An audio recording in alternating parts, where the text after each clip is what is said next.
Avion est un petit peu une star de cinéma. Il y a seulement 2 ans de ça, il a tourné dans un film qui s'appelle La promesse de l'aube avec Pierre Ninet.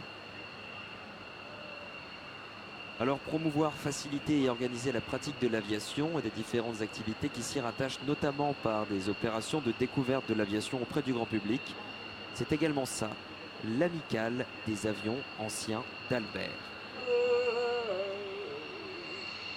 C'est comme ça qu'aujourd'hui, ils font voler cet avion immatriculé Fox Alpha Zulu Kilo Tango. Alpha Zulu, parce qu'on parle d'aviation de collection, mesdames et messieurs, au décollage, le MD-311 Flamand.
On vous disait que dans cette association, il y avait beaucoup de membres d'un jeune âge.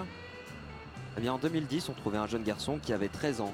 Lorsqu'il est arrivé dans cette association, il était passionné par l'aéronautique, tellement passionné qu'il en est devenu technicien. Il a commencé à piloter en 97 et aujourd'hui il a 43 ans. Cet homme, c'est Cédric Bonne et aujourd'hui, il est le mécanicien navigant de cet avion. La démonstration s'effectue à 2, un pilote pour piloter l'avion, un mécanicien pour contrôler les paramètres de vol. La passion n'a pas de limite et elle se présente sur votre gauche pour ce premier passage.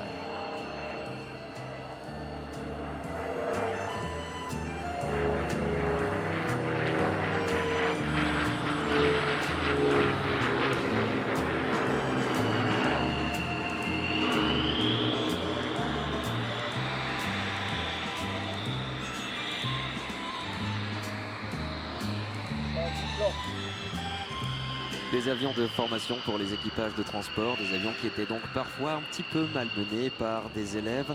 Aujourd'hui, ce n'est pas le cas. Aujourd'hui, à bord, ce n'est pas un élève. Aujourd'hui, nous avons monsieur Claude Mercier. Il a 47 ans, il est né à Cambrai. Et lui, il est pilote de ligne sur A220 chez Air France. Plus de 11 000 heures de vol. Il a volé également sur A320, Boeing 747, Boeing 777, A380, de nombreuses machines. Il est à la base ingénieur et finalement il a choisi de s'orienter vers une carrière de pilote de ligne. Et alors lorsqu'il ne pilote pas des avions long courrier ou moyen courrier, on le retrouve sur les meetings aériens comme c'est le cas aujourd'hui.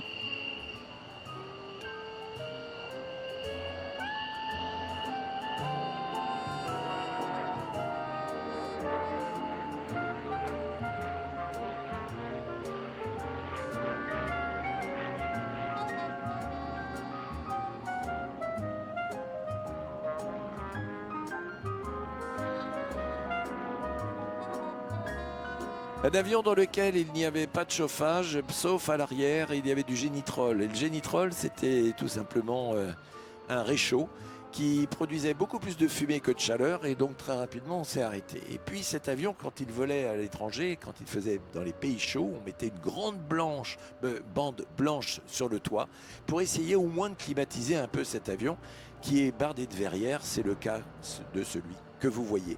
Et certains pilotes me disaient que quand ils volaient au ras du sol à peut-être 10 mètres, 15 mètres du sol, eh bien, il voyait imperceptiblement l'homme qui était assis dans cette partie bulle à l'avant, indiciblement redresser les pieds, les remonter comme s'il avait peur de toucher le sol. Des avions qui ont eu des vies extraordinaires.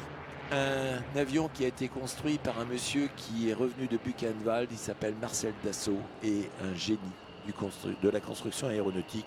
Et ce génie, du reste, continue pour cette magnifique entreprise Dassault Aviation.